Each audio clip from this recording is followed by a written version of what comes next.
तो journal exception BNS section 14 से लेके 44 जो आज हम करेंगे इसको, और 76 से लेके 106। अब जर्नल एक्सेप्शंस, ये जो वर्ड एक्सेप्शंस है इसका हिंदी मीनिंग होता है अपवाद, और जर्नल का मतलब होता है सामान्य अपवाद। तो जर्नली कुछ चीजों को क्राइम से बाहर रखा गया है। जैसे फॉर एग्जांपल सेल्फ प्रोटेक्शन में अगर आप किसी भी क्रिमिनल एक्टिविटी को परफॉर्म करते हैं तो उसको बाहर रखा गया है। या फिर अपनी को बचाने के लिए, प्रॉपर्टी को बचाने के लिए, किसी और को बचाने के लिए कोई भी ऐसा कदम आप उठाते हैं तो उनको बाहर रखा गया। ऐसे और कितनी चीज हैं जिनको जो है क्रिमिनल एक्टिविटी से बाहर रखा गया है। तो यहाँ पे हम chapter 4 of Indian Penal Code यानी कि IPC को देखेंगे, क्योंकि IPC से BNS का जन्म हुआ है। ठीक है, BNS निकला है IPC से। तो यहाँ पर हम IPC का चैप्टर नंबर 4 देखेंगे जहाँ पे जनरल एक्सेप्शन दे रखे हैं। यहाँ पे बताया गया कुछ ऐसे काम होते हैं जिनको क्रिमिनल होते हुए भी माफ कर दिया जाता है, क्रिमिनल एक्टिविटी होते हुए भी उसको क्षमा कर देते हैं। फिर अगला है इसी में आपका है कि ये बर्डन ऑफ प्रूफ किसके ऊपर है। अब हर एक्टिविटी को तो ये कहकर नहीं छोड़ा जा सकता ना कि ये जनरल एक्सेप्शन में कवर होती है, लेकिन ये जनरल एक्सेप्शन प्रूव करने का बर्डन किसके ऊपर है। तो अगर मैं आपसे पूछूं कि एक व्यक्ति के ऊपर बर्डन है या प्रशासन के ऊपर बर्डन है, जैसे स्टेट वर्सेस रामलाल आनंद, ना लायबिलिटी स्टेट की है या रामलाल आनंद की है अपने आप को जनरल एक्सेप्शन की कैटेगरी में है या नहीं प्रूव करने के लिए, आपके हिसाब से किसकी लायबिलिटी है, स्टेट या फिर रामलाल आनंद? कोई भी गैस लगाए बोले, जितना बोलोगे उतनी सर क्लास में वॉइस अपने ब्रेक हो रही है पार्टिसिपेशन माफी से आपको चीजें और ज्यादा क्लियर होंगी। बताइए। सर स्टेट स्टेट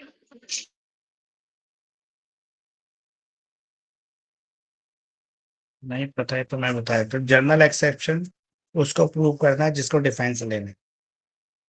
आरोप लगाने वाले ने आरोप लगाया आपके ऊपर और उसके पास प्रत्यक्ष प्रमाण भी है। अब आप जनरल एक्सेप्शन की कैटेगरी में फॉल करते हैं तो ये आपको प्रूव करना पड़ेगा।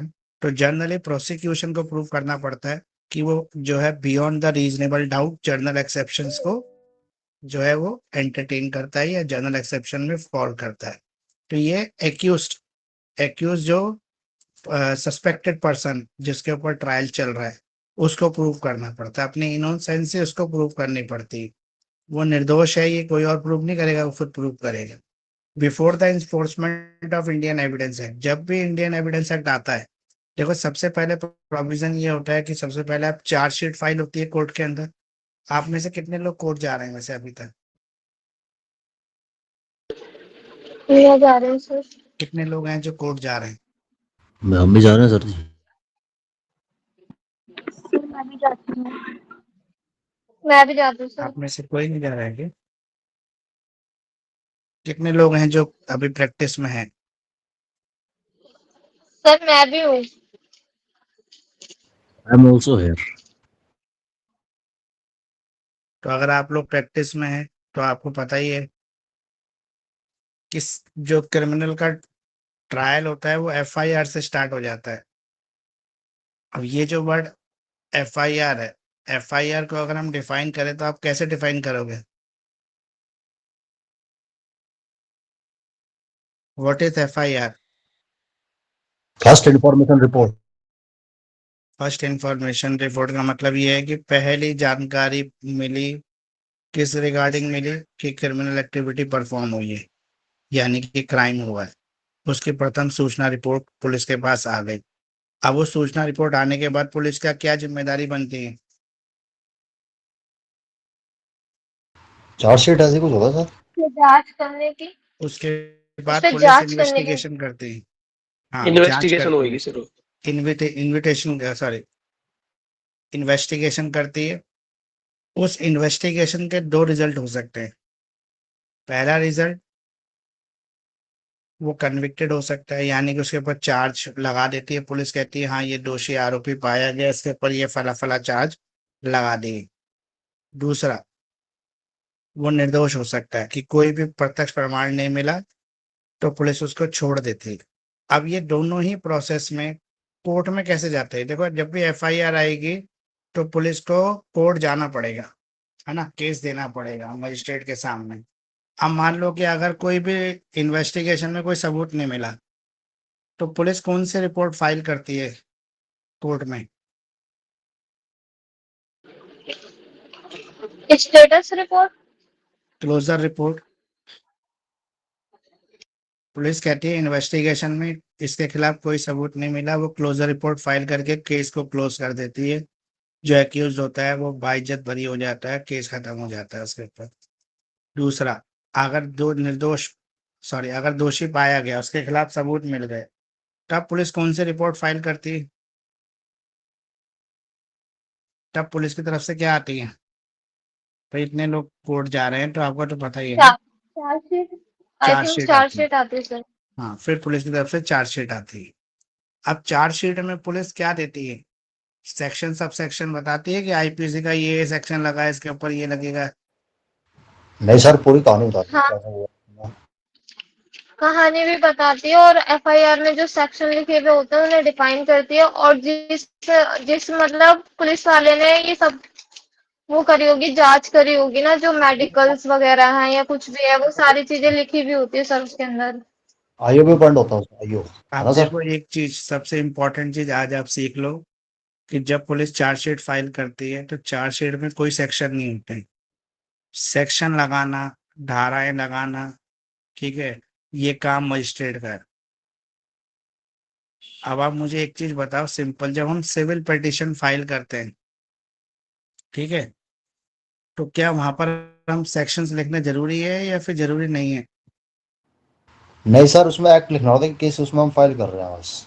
उसमें हाँ, सेक्शन उसमें लिखना होता है सिविल के उसमें अंदर। ऑर्डर और रूल लिखे जाते हैं किस उसमें हम कर रहे हैं। तो ये फर्क है सिविल और क्रिमिनल में। क्रिमिनल में चार्ज नहीं होता है। अब एक और इम्पोर्टेंट क्वेश्चन है, पुलिस डायरी और जर्नल डायरी, इन दोनों डायरियों में क्या फर्क है? कौन सी diary sir? Police diary, police diary तो होती है उसमें क्या पूरी वारदात लिखती है वो इसमें। केस डायरी बोलो, पुलिस डायरी बोलो उसको। मतलब पूरी वारदात दिखती है ना कि जो घटना हुआ किस स्थल पे क्या हुआ, कैसे हुआ, उस पे पूरी वो कर लिखी जाओ उसमें। हर एक केस के केस डायरी होती है जिसमें उसका इन्वेस्टिगेशन ऑफिसर आईओ पूरी इन्वेस्टिगेशन की रिपोर्ट लिखता है, जिसको बुलाता है, पूछता है सवाल, वो सब चीजें वहां पर लिखी जाती हैं। और लास्ट में उसी डायरी के बेसिस पर चार्जशीट फाइल होती है, क्लोजर रिपोर्ट फाइल होती है। ये तो हो गई पुलिस डायरी, ठीक है, केस डायरी। अब जर्नल डायरी क्या होती है?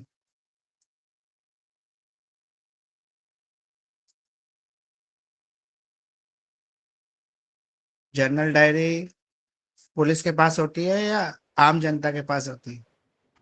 सारे हर पुलिस स्टेशन में होती है जो मेंटेन करी जाती है। जनरल डायरी हर पुलिस स्टेशन में होती है, जिसमें डे टू डे, जैसे मान लो थाने के एक रिसेप्शन है, वहां पे कोई बैठा है, कोई कंप्लेंट लेके आ रहा है, कुछ लेके आ रहा है, पूरे दिन में जो जो काम हो रहे हैं वो सब उसमें नोट किए जाते हैं, वो जनरल डायरी। उसका किसी भी केस से कोई रिलेशन नहीं होता, वो पुलिस की अपनी एक जनरल डायरी है, जिसमें पुलिस अपनी चीजें लिखती है कि आज ये इन्वेस्टिगेशन, ये बंदे को यहाँ अपॉइंट किया गया, उसको ये ड्यूटी गई, आज पुलिस स्टेशन में ये लोग आए, इस मैटर से आए थे, एसएचओ ने इन लोगों के साथ मीटिंग की, इस मीटिंग के ये परिणाम निकले, वो सब चीजें वहां पे नोट की जाती। तो ये बेसिक चीजें हैं जिस पे किसी भी कंपटीशन एग्जाम में आपसे पूछ सकता है। अगर आपसे पूछे कि क्रिमिनल केस का ट्रायल कहाँ से शुरू होता है, तो आप क्या बताओगे सबसे पहली स्टेज कौन सी होती है? एफआईआर होगी सर। सबसे पहली स्टेज कॉग्निजेबल होती है फर्स्ट ऑफेंस होगा सर। इंफॉर्मेशन रिपोर्ट, जहाँ पे पुलिस को सूचना मिलती है कि क्राइम हुआ है। अगर फॉर एग्जाम्पल एक आदमी झूठ बोलता है पुलिस स्टेशन जाकर, तो क्या पुलिस उसकी एफआईआर लिखेगी? नहीं। बाकी लोग बताओ। सर अगर कॉग्निजेबल ऑफेंस होगा तब लिखी जाएगी। सर कॉग्निजेबल ऑफेंस की कोई झूठी जानकारी दे रहा है।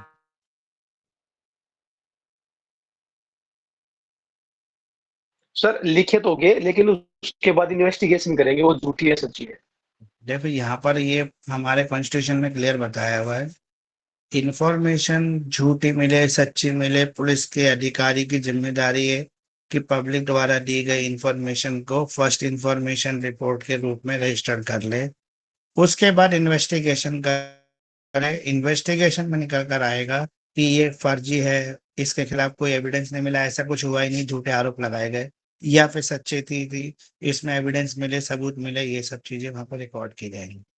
तो पहली इंफॉर्मेशन जो पुलिस को मिलेगी उस पर पुलिस का तुरंत फर्ज बनता है रिकॉर्ड करने का उसको, ठीक है। और एक कॉपी किसको दे देती है? जो रिकॉर्ड करवाने आता है, जो इंफॉर्मेशन देने आता है, उसको फ्री ऑफ कॉस्ट। तो हम इंडियन एविडेंस एक्ट की बात कर रहे हैं, तो इंडियन एविडेंस कब आता है? जब चार्जशीट फाइल हो जाती है। चार्जशीट के बाद सेक्शन सब सेक्शन आ जाते हैं, फिर ट्रायल की सेकंड स्टेज आती है, एविडेंस स्टेज, जहाँ पे एविडेंस लाया जाता है। तो सेक्शन 105 बर्डन को शिफ्ट करता है एक्यूज्ड के ऊपर, claimant. But in exception section 105 claimant has prove to existence the general exceptions in the crime. यहाँ पे क्लेमेंट को एक फैसिलिटी मिल जाती है कि वो एक्सेप्शंस को क्लेम कर सकता है। अगर कोई भी एक्सेप्शंस है किसी भी क्राइम की तो उसको क्लेम कर सकता है। तो मिस्टेक ऑफ फैक्ट जो है वो 76 के अंदर और 79 के अंदर कवर किया गया है। जब आप BLLB पढ़ रहे थे, LLB पढ़ रहे थे, तो आपने पढ़ा होगा mistake of fact and mistake in law. ये टॉपिक किस किस ने पढ़ा है?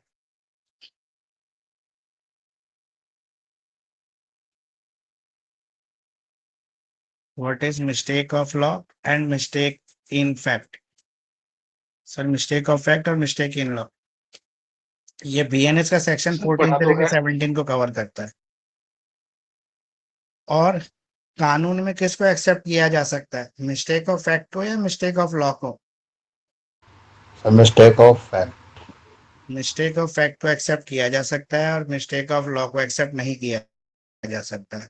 कोई व्यक्ति अगर कोर्ट में आके ये बोले कि सर मैंने तो कानून की पढ़ाई नहीं की, मैंने कभी कोई कानून की किताब को उठाकर भी नहीं पढ़ा, मेरी फैमिली में कोई क्रिमिनल है भी नहीं, दूर दूर तक मेरा कोई वास्ता नहीं है, ना वकील से, ना पुलिस से, ना क्रिमिनल से, तो मुझे कानून की कोई समझ नहीं, इसलिए आपने सर उसको एक बार छोड़ नोटिस दिया किया जाए। है सर जी? क्या कोर्ट उसको छोड़ देगी? नहीं छोड़ेगी सर। एक बार नोटिस करिए, जब भी कोई नहीं गवाही सर, होती है सर, हाँ जी। आपने कई बार कोर्ट नोटिस वैसा प्रिज्यूम करेगा कि इसको कभी भी लॉ कोई की नॉलेज है। क्रिमिनल एक्यूज मान लो या फिर किसी अपराधी की गवाही मान लो, तो उसमें अपराधी जो है मतलब छुपाने की कोशिश करते हैं, मैंने कोई क्राइम किया ही नहीं है। वो तो सबका हक है, अपने तो कौन सामने से कहेगा कि मैं मर्डर करा है। सर झूठे तो झूठे गवाह। मिस्टेक ऑफ फैक्ट जो है कानून में एक्सेप्ट है। आपसे तथ्य की गलती हो सकती है, लेकिन मिस्टेक ऑफ लॉ अलाउड नहीं है। फॉर एग्जाम्पल, मान लो आपका और मेरा लैपटॉप बिल्कुल सेम कंपनी का है, सेम कलर का है, सेम डिजाइन, सेम मॉडल है, दोनों एक ही जगह बैठ के पढ़ाई कर रहे हैं। जब आप अपने घर गए तो गलती से मेरा लैपटॉप उठा के ले गए और मैं आपके खिलाफ चोरी की FIR दर्ज करा देता हूँ, लेकिन आप वहां पे जाके कोर्ट में ये कहते हैं कि भाई दोनों का सिमिलर दिखता था इसलिए मैं गलती से इसका उठा रहा है, तो कोर्ट इसको एक्सेप्ट करेगी कि छोड़ देगी? सॉरी, एक्सेप्ट करेगी कि सजा देगी? आपको छोड़ एक्सेप्ट करेगी देगी सर। गलती मानते हुए, या फिर आपको सजा देगी चोरी की? दंड देगी सर, दंड। और कोई बताओ। यहाँ पर मिस्टेक ऑफ फैक्ट है सर। तो यहाँ पे मिस्टेक ऑफ फैक्ट अलाउड हो जाएगा, क्योंकि आपका और उसका laptop same colour, same model, same company, ठीक है, और दिखता एक जैसा है, तो इसलिए आपने गलती से उसका उठा लिया, क्योंकि उसका उठाया तो अपना वहां छोड़ा ना। अगर आप दोनों ही उठा के ले जाते हैं तो फिर चोरी की सजा मिलती। अब है जुडिशियल एक्ट। जुडिशियल एक्ट में भी एक्सेप्शन मिल जाता है। अब ये जुडिशियल एक्ट कौन से होते हैं?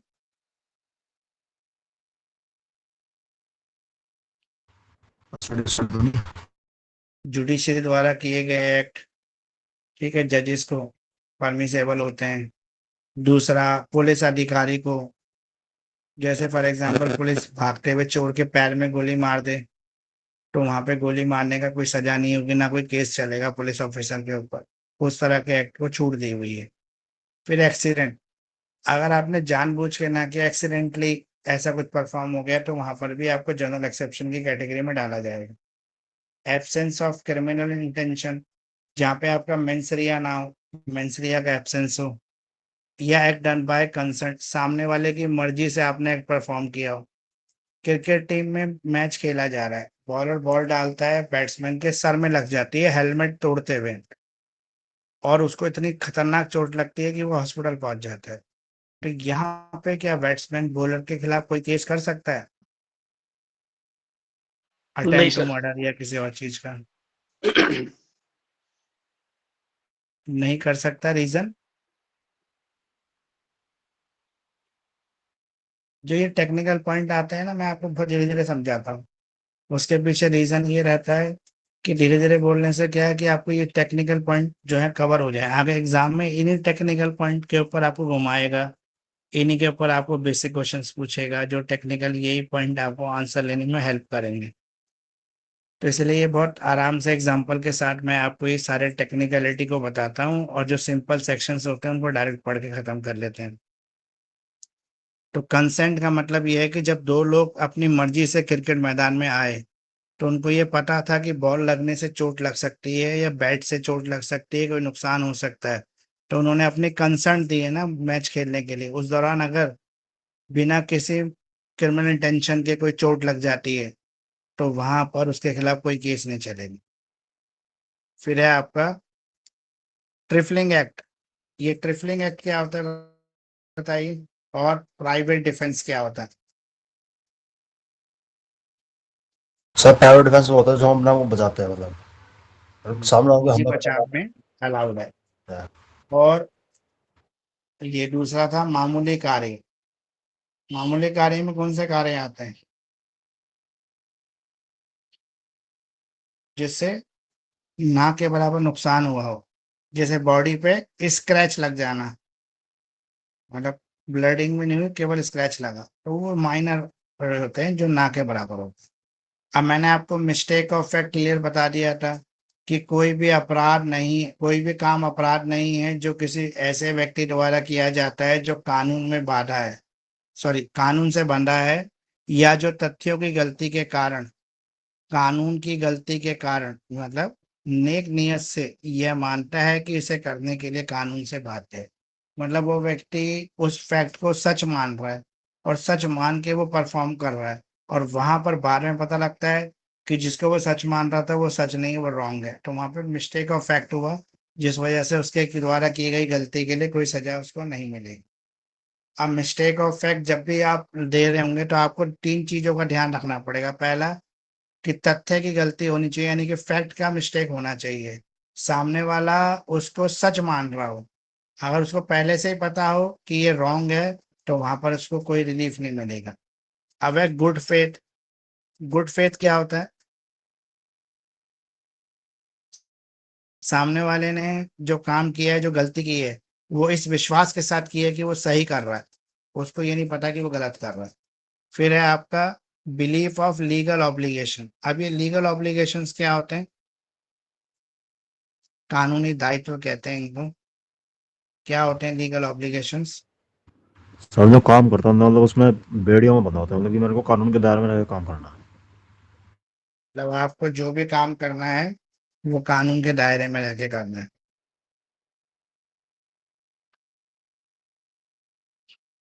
कानूनी दायित्व मतलब व्यक्ति को विश्वास होता है कि काम करने के लिए कानून से बंधा है।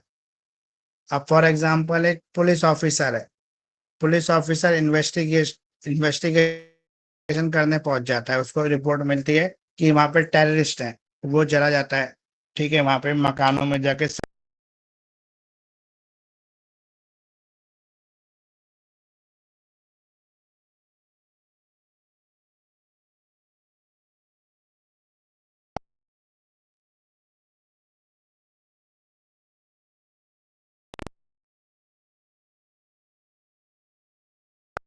जनरल डायर ने ऑर्डर दिया, और तो वहां पे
रोक लगाने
उसको अपने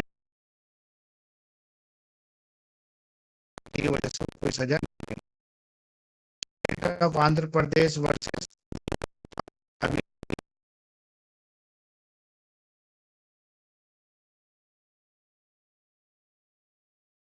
तो पूछा जाता है अरेस्ट किया एक पर्सन को, उसके ऊपर शक था बर्थडे के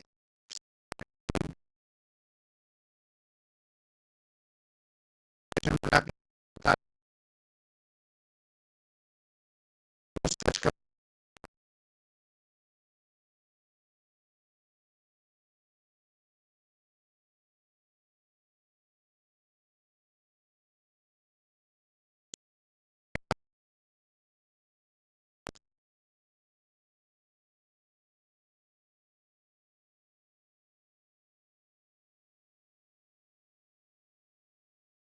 जांच का हिस्सा नहीं माना जा सकता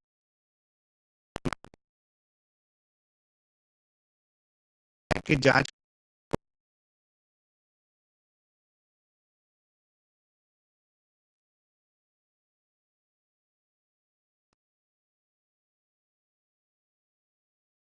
आपने सही था, लेकिन आपने उसकी जो मार पिटाई की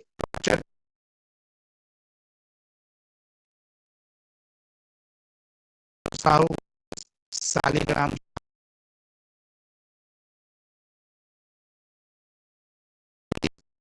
खेत में की जो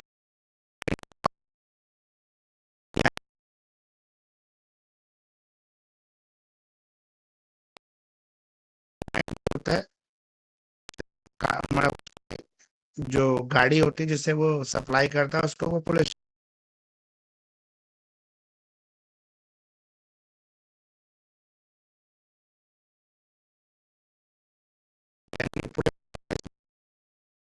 स्मगलिंग नहीं। तो यहाँ पे जो एक्यूज जिसको उन्होंने पकड़ा पुलिस वालों ने और बंद रखा तो क्या सकता है, कर सकता है। तो यहाँ पे कोर्ट ने कहा कि कि जो पुलिस वाले थे उन्होंने गुड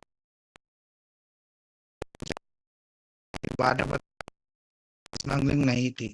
तो ये एक्शन जो था पुलिस वालों का वो जस्टिफाइड बाय लॉ है। यहाँ पे मिस्टेक ऑफ फैक्ट अलाउड होगा, कोई भी जेल सजा नहीं होगी। फिर है धाकी सिंह वर्सेस एग्जाम में पूछा हुआ है। तो एक्यूज वो shoot mistaking him for a thief, उसको लगता है ये वाला गलती से एक दूर व्यक्ति को गोली मारता है। तो यहाँ पे पुलिस के इंटेंशन को चेक किया जाएगा, गोली चलाई थी के लिए चलाई थी। तो कोर्ट ने अपने जजमेंट में कहा action were not justify as he was not a position to apprehend the person, कि उसके एक्शन को किसी तरह से जस्टिफाई नहीं किया जा सकता कि उसने अपनी, तो यहाँ पे डिफेंस अलाउड, क्योंकि पुलिस को गोली मार, पुलिस पूरी कोशिश करती है कि उसको अरेस्ट किया जाए। जब भी मजबूरी में गोली मारनी होती है तो पुलिस हमेशा पैर में गोली मारती है, रीजन मरना और पकड़ा जाए। लेकिन यहाँ पर पुलिस ने गलत जगह गोली मारी जिससे व्यक्ति की मौत हो गई, तो इसलिए पुलिस वाले के ऊपर केस चला, रॉन्ग थी उसको मारने की थी। अब है आरवी प्रिंस, डिफेंडेंट है, वो 14 साल की लड़की है, out of her parents position believing she, वो अपने पेरेंट्स के पोजीशन और पेरेंट्स उसको 18 साल की मान रहे हैं, जबकि असली में लड़की could be defined in a strict liability offense। क्या ये जो मिस्टेक ऑफ फैक्ट है जहां पर वो 14 साल की लड़की को 18 साल मान रहे हैं, तो क्या ये डिफेंस मिलेगा इस पे? तो कोर्ट ने कहा mistake of fact not defence, mistake of fact का कोई डिफेंस नहीं है, क्योंकि स्ट्रिक्ट लायबिलिटी है। यहाँ पे स्टेटस जो है डज नॉट नॉलेज नहीं थी। तो defendant was convicted for abduction, तो उसके ऊपर अपहरण का केस चला। व्यक्ति ने एक लड़की को उठा लिया ये समझकर कि वो 18 साल की है, उसकी मर्जी से आ गई। बाद में ये पता लगा कि वो 14 साल की है, 18 की है, पेरेंट्स ने प्रूव कर दिया। तो यहाँ पे कोर्ट ने कहा कि अबडक्शन अपहरण का केस बनेगा इसके ऊपर, क्योंकि नाबालिग की मर्जी को भी नामर्जी माना जाता है। आरवी डिफेंड यहाँ पे औरत ने दूसरी शादी कर ली, वो ये मानती थी कि उसका हस्बैंड मर चुका है, लेकिन असली में उसका हस्बैंड मरा नहीं था, वो शिप पर यानी कि जहाज पर काम करने गया था, बाद में वो वापस आ गया जब तक बीवी ने दूसरी शादी कर ली। तो यहाँ पे मिस्टेक ऑफ फैक्ट को कुड बी डिफेंस टू बायगैमी, तो बायगैमी यानी कि से वो बच सकती है इस रीजन से क्योंकि उसको ये पता था, उसको गुड बिलीव था कि उसका हस्बैंड मर चुका है। तो ये जो रीजनेबल मिस्टेक ऑफ फैक्ट हैं ये अलाउड होते हैं जनरल एक्सेप्शंस के रूप में, और डिफेंडेंट जो है वो आरोपों से बरी हो जाता है, एक्विटेड हो जाता है, उसके पास चार्जेस हट जाते हैं। अब है चिरंगी वर्सेस स्टेट ऑफ एमपी। तो चिरंगी वाला जो केस है, यहाँ पे आरोपी जंगल में पत्ते इकट्ठा करते समय अपने बेटे को समझ लिया, मतलब माँ और बेटे गए जंगल, माँ और बेटे जो है सूखे पत्ते उठा रहे थे, अचानक से देखा कि भाई झाड़ियों में कुछ पत्ते हिल रहे हैं, आवाज आ रही है, तो उसको लगा बाघ आ रहा है, उसने तुरंत उसका करके गोली मार दी। जैसे गोली मारी वो उसका बेटा मर गया, उसका बेटा ही था उस समय। तो यहाँ पे कोर्ट ने कहा कि जो उनका रिश्ता था माँ बेटे का, वो ऐसा रिश्ता था कि वो पूरे विश्वास और बिलीफ के साथ था, यानी कि माँ कभी अपने बेटे को नहीं मार सकती जब कोई झगड़ा कोई रीजन ना हो। तो वहां पर कोर्ट ने वहां पे मिस्टेक ऑफ फैक्ट के जनरल एक्सेप्शन को एक्सेप्ट कर लिया और उनको हत्या के आरोप से बरी कर दी। स्टेट ऑफ उड़ीसा वर्सेस खोरा खासी, यहाँ पे जो एक्यूज था वो guiding is feet shot an arrow at a moving object, एक उड़ते हुए किसी ऑब्जेक्ट को निशाना बना रहा है अपने धनुष्मान से, believing it to be a bear, उसको लगा कि वो बियर है। Shot resulted in the death of a person, लेकिन वो बियर नहीं था, वो भालू नहीं था, एक इंसान था जो मर गया। तो whether the accused could claim the defence, तो यहाँ पे क्या एक्यूज को मिस्टेक ऑफ फैक्ट का क्लेम मिलेगा, एक्सेप्शन मिलेगा। तो जजमेंट क्या था कोर्ट का, कोर्ट ने कहा कि जो एक्यूज है उसने जो भी काम किया वो गुड फेथ में किया, लेकिन मिस्टेक ऑफ फैक्ट हुआ उससे, यानी कि वहां पर उसने पक्षी तो समझा, पक्षी नहीं था, वो कोई व्यक्ति निकला। तो एक्यूज को एक्यूट ऑफ चार्ज कर दिया, उसको उस पे से चार्ज हटा दिए गए। अब जुडिशियल एक्ट, ये आगे आ गया सेकंड पॉइंट। जुडिशियल एक्ट जो है 77 और 78 आईपीसी और बीएनएस का सेक्शन 15 से लेके 60। सबसे पहले 15, एक्ट ऑफ जज व्हेन एक्टिंग जुडिशियली, न्यायाधीश का न्यायिक कार्य करते समय किया गया कार्य। अगर जज पनिशमेंट देते देते कोर्ट में किसी और तरह की कोई पनिशमेंट साथ जोड़ दे, कुछ कड़ी सजा लगा दे, तो क्या उसको पर्सनल लेकर जज के ऊपर आरोप लगाकर उनको भी जेल में डाला जा सकता है या उनके ऊपर ट्रायल चलाया जा सकता है? तो आप कहेंगे कि बिल्कुल नहीं चलाया जा सकता, क्योंकि जजेस जो भी काम करते हैं वो इस उम्मीद के साथ करते हैं कि वो एक्टिंग कर रहे हैं जुडिशरी, यानी कि अपनी ड्यूटी पूरी कर रहे हैं। तो न्यायाधीश द्वारा न्यायिक कार्य करते समय कानून द्वारा दी गई, जिसमें नेक नियत से कानून द्वारा दी गई मान्यता है, किसी शक्ति का इस्तेमाल करते हुए किया गया कोई भी कार्य अपराध नहीं है। अब है एसेंशियल जुडिशियल ड्यूटी, ये जो एक्ट है ये परफॉर्म करता है in course of judicial duties. Good faith, जज must act with a genuine belief in their jurisdictions and authority. तो जज ये बिलीव करता है जेन्युइन फैक्ट के कि वो जो भी काम कर रहा है वो अपनी अथॉरिटी और अपने जुरिडिक्शन के अंदर कर रहा है। तो जज अगर किसी को सजा सुनाता है मौत की, तो यहाँ पे जज बदला लेने के नहीं सुना रहा, अपना पर्सनल बदला नहीं ले रहा, वहां पर जज कानून को बचाने के लिए कानून के हिसाब से काम कर। अब सेक्शन 16, एक्ट डन प्रोस्युएंट टू जज और ऑर्डर ऑफ कोर्ट, तो न्यायालय का कोई भी निर्णय या उपदेश, उसके उस निर्णय या उपदेश के अनुसार कोई कार्य हो रहा है, तो उस कार्य के लिए कौन रिस्पॉन्सिबल है?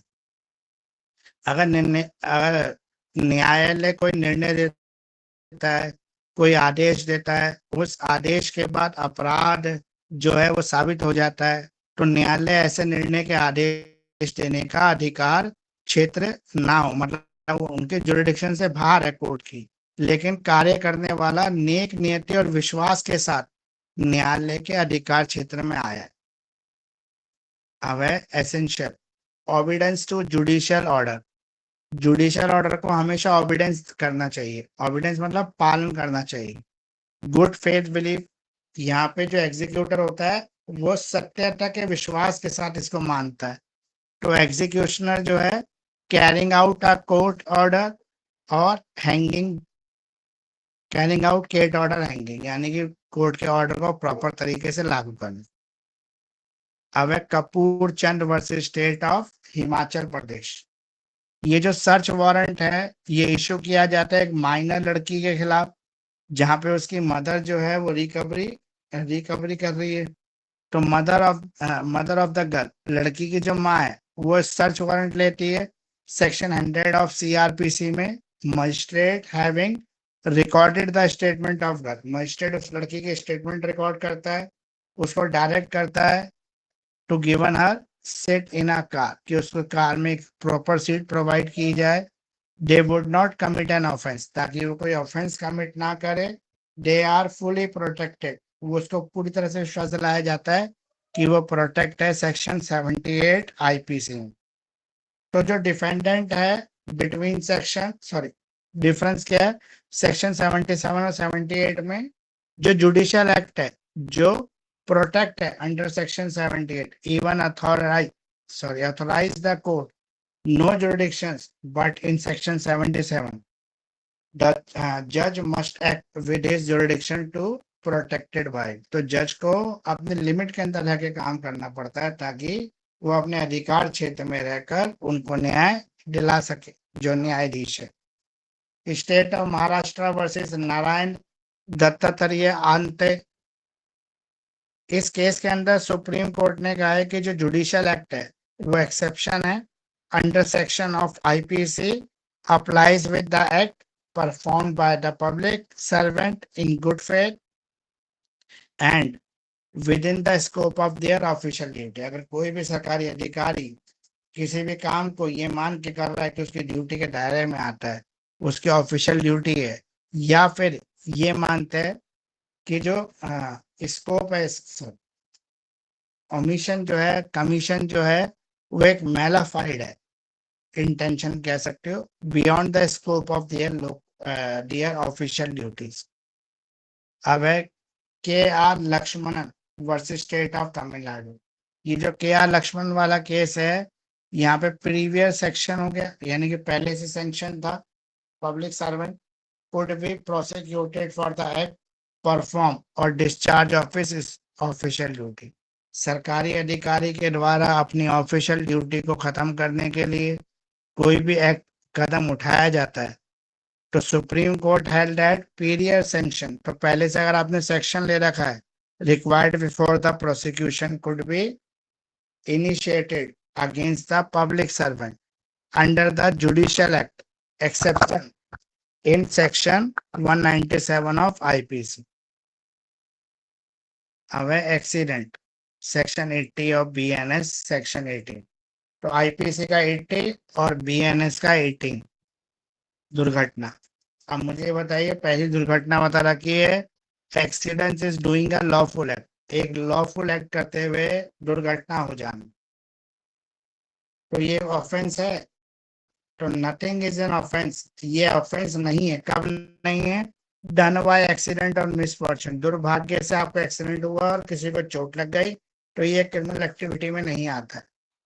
विदाउट क्रिमिनल इंटेंशन और नॉलेज, बिना मेंसरिया के आप किसी भी नॉलेज को पकड़ना चाह रहे हैं। While doing a lawful act, जब आप किसी कानूनी एक्ट को परफॉर्म करते हैं, इन अ लॉफुल मैनर, कानूनी रूप से, और and with proper care and caution. तो कोई भी अपराध जब तक अपराध नहीं होता जब तक वो दुर्भावना से ना किया जाए, दुर्भाग्य से ना परफॉर्म हो जाए, या कानूनी काम करते समय उसका कोई एक्सेप्शन जो है वो मौजूद ना। Nothing is an offence which is done by the accident or misfortune and without any criminal intention of knowledge in the doing of lawful act, lawful manner, lawful means with proper care and caution। अब इसके essential element कौन कौन से हैं? पहला है unintentional act, ऐसा कोई भी एक्ट जो आपने अनइंटेंशन किया, यानी कि आपकी इंटेंशन नहीं थी आप उनको घायल करें। लॉफुल एक्ट, ये जो एक्ट है ये must be lawful in the nature and game, proper care और caution, due diligence must be experience, जरूरी बातें इसकी, अनजाने में किया गया काम या अनजाने में हुआ नुकसान, अनजाने में हुई दुर्घटना या दुर्भाग्य के कारण। अवैध कानूनी काम, काम की प्रकृति, संसाधनों में कानूनी होना और उचित राजधानी और सतर्कता। उचित सावधानी का मतलब है कि जहां पर आप पूरी कॉशंस, आपको नुकसान हुआ लेकिन आपने अपने को नुकसान से बचाने के लिए पूरी फाइट की। जैसे cricket ball hits a bystander during a match provided the player exercise caution. तो यहाँ पे hatchet head file off accidentally and major someone, injured someone, उसने किसी दूसरे को जो है चोट या नुकसान पहुंचा दिया, घायल कर दिया। State of government versus Rangaswamy 1952, state government versus Rangaswamy. यहाँ पे जो एक्यूज था उसने एक शॉर्ट कंप्लेंट फाइल की, believing it was a hyena but turned out to be a person, बाद में वो पर्सन बन गए। Whether the act was exhausable under section 80 क्या एक्ट में इसके लिए कोई स्कोप है?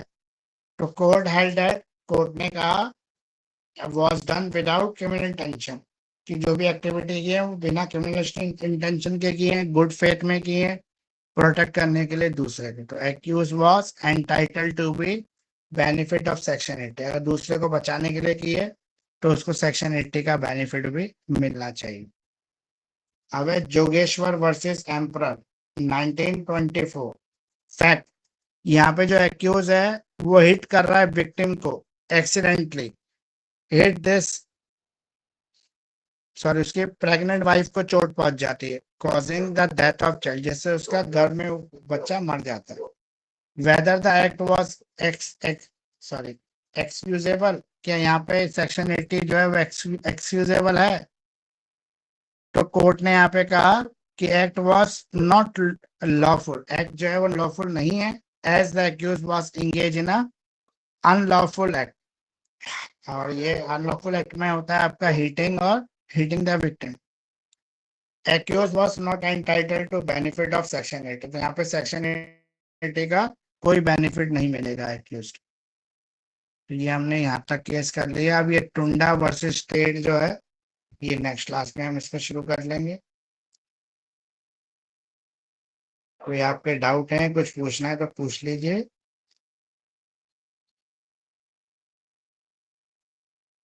ये आपने बीएनएस पढ़ना शुरू कर लिया है?